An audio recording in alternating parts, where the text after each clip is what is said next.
Hello everyone, this is video number 20. It's not a voice play series. This is going to be Geoff. Figured I'd do something different.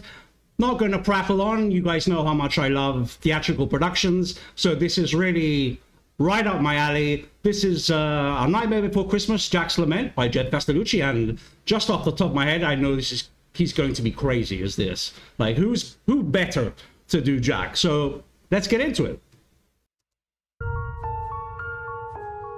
The hands.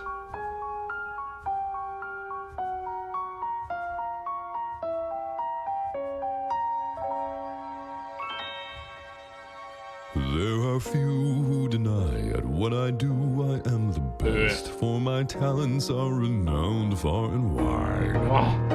When it comes to surprises in the moonlit night, I excel without ever even trying. With the slightest little effort of my ghost-like charms, I have seen... I love how he does that. He goes... Not only is his voice already pretty cavernous to begin with, but he dips into vocal fry to give that extra, gravelly kind of sound. It's really interesting that it adds so much texture to an already very deep sound. With the slightest little effort of my ghost-like charms, I have seen grown men give out a shriek. With a wave of my hand and a well-placed moan, I have swept the very bravest off their feet. Yet year after year, it's the same routine, and I grow so weary of the sound of screams. And I, Jack, the pumpkin king, have grown so... Okay, so I'm getting what he's doing here. So, if I remember correctly, the original's about Jack, the Pumpkin King, obviously not wanting to be the Pumpkin King anymore. He wants something different. I mean, who can't relate to that, right? And he's doing so beautifully on two fronts. The first is obviously with his voice, where he goes from these kind of airy tones to this dark sound. And that's obviously impressive enough, but he's also acting it out, which is something I love, He's not just singing, he is Jack. Look at him in every sense. His gestures, his eyes, everything about him is screaming, this battle, this internal battle. It's crazy. Jack, the pumpkin king, have grown so tired of the same old thing. Up now. Oh, somewhere deep inside of the... Yeah, so he's going up and down just like in Hellfire. I expected that because, after you have this moment where he's so conflicted and I was going to say depressed. I don't think he's depressed, but so conflicted and tired. Now he's kind of going into this fantastical kind of airy kind of I want something different. Yeah, really cool. These bones and emptiness began. Even the hand. There's something out there far from my home. A longing that I've never known. Wow, okay. So, just briefly, I keep pausing, but there's so much stage presence here. He's got his back turned to the moon, but he knows exactly where it is. So obviously he's not just going out on a limb here. He knows he's acting it out. So obviously there's a plan here. And of course, him reaching out to the moon, talking about what he wants, what he'd love. It's like a dream, really cool. I've never known. The sub. I'm the master of flight and a demon of light, and I'll scare you right out of your pants. To a guy in Kentucky, I'm Mr. Unlucky, and I'm known throughout England and France. I didn't remember that from the original. I'm sure it is, I just can't remember. But the idea that, he's known in England and France, but there's one guy in Kentucky where he's known as Mr. Unlucky. Like, yeah, that guy is, who's the Mr. Unlucky in that case? Poor guy. Unlucky, and I'm known throughout England and France. Bonjour. And since I am dead, I can take off my head to recite Shakespearean quotations. quotations. No animal. Whoa, before we get into that, just want to say, maybe it's just me, but this whole setup looks a little like it's like Hamlet, right? So when he says Shakespearean quotations, it kind of locked it in place for me. He's holding up the skull, Yorick, where it looks like Yorick, you know, like in Hamlet, Yorick's skull. And that whole scene in Hamlet is about existential dread, right? In that case, it's about how we all turn to dust and all that. In this case, it's about him not feeling fulfilled. But still, it kind of ties into that. I'm sure there's that whole angle. They would have considered it. Nothing's by chance, especially with Geoff. Everything, there are so many details everywhere I look where you know that was placed just there for a specific reason, you know? So I doubt the whole Shakespearean, whether it's in the original or not. Maybe it is. Maybe I'm going over the top here. But interesting. And since I am dead, I can take off my head to recite Shakespearean quotations.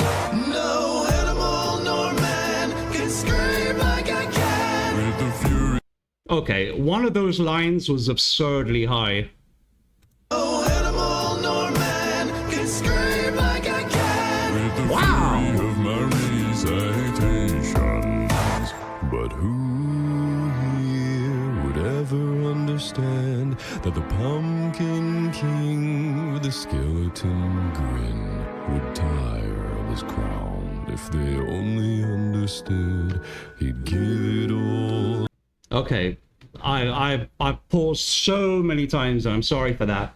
But there's so much I appreciate about this production. Another thing is I can't remember the name of that ghost, but it's clearly not CGI. I mean, there's CGI in obviously rendering it in this way, but it's obviously some kind of cloth, right?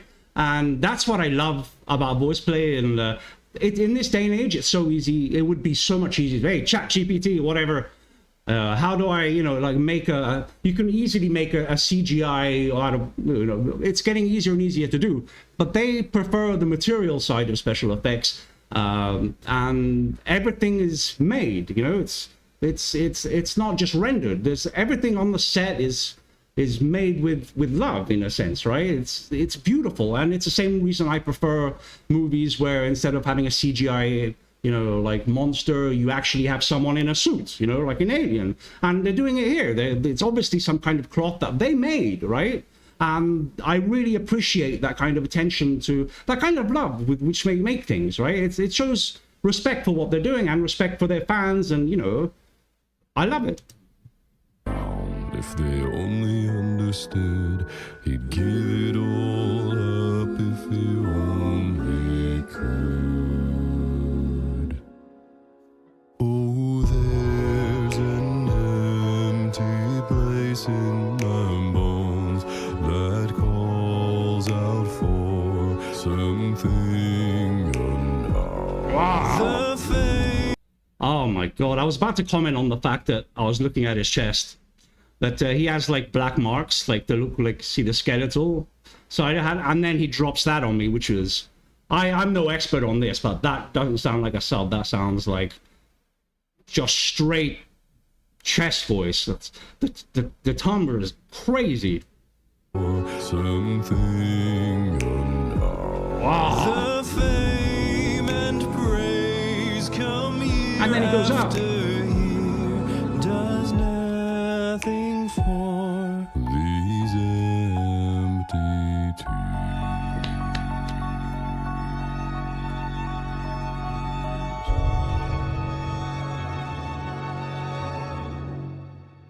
Wow. Wow. Ooh. Always get the shit.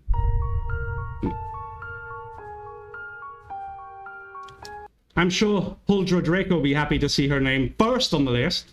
That will be me next time, I promise you. But anyway, really cool. So this is going on now. So we have snow. Hey y'all, Geoff here, and happy Halloween. This video was made with the support of spooky folks just like you, and all the wonderful souls over at Patreon. If you'd like early access to every single video I release, behind the scenes footage, or want to hop on a live stream with me, head on over to Patreon and check it out. I'll see you there. Extra special thanks goes There we go. out to... That's what I meant. That's exactly what I meant. And that's Kathy, right? The attention, like, it's obviously like how much easier would it have been just to do this in software, right? But no, they did it. It adds so much for me to see them actually make this stuff and put it on set. It feels better. And you can tell, you can really tell. Halder Draco, Helen Anderson, Diane Holland, Sarah O, Lori Templeman, Laura Mueller, Patricia Schumann, Debbie Goodling, Jordy S, Barb Wells, A.M. Person, Angie Woolard, Carl Thomas, and Melanie Thomas, Elsa M. Lagnestall and Dorothy Brune, and Debs Badger. Thanks again And James Del Mondo, that'll be on the next one. for watching, and have a safe Halloween. I'll see you in the next one. Okay, I'll see you on the next one, Geoff. Right, so usually I'd have a conclusion of some kind here, but I did pause 50 times to explain what I felt as it happened. And I know that people generally don't like those pauses, but I have a memory of a goldfish, and unless I do stream of consciousness, I'm going to have nothing, because I literally can't remember. But that was what I hoped it would be, and Geoff showing not only vocal chops, but acting chops. And that's what I love, not just about Geoff, but about all of voice play. I know that they've been hired to do Disney productions, freelance, and it shows, right? It really shows. Geoff's stage presence is a joy to behold. The stage itself is exceptionally well crafted. Everything's made with love. Everything's physical. It's placed for a reason, and you can interpret it the way you want to. And to me, it had very Shakespearean vibes to it. The theme was relatable. It's a heat wave here, and to see all those blue tones was also very refreshing, I have to say. Anyway, yeah, the conclusion was stated during the video. I don't really have anything more to add. So if you made it this far, which is impressive in of itself, to hear me prattle on, thank you very much, and I'll see you in a couple of days. Well, in probably about a day, since I missed Sunday. So thank you, and I'll see you in the next one.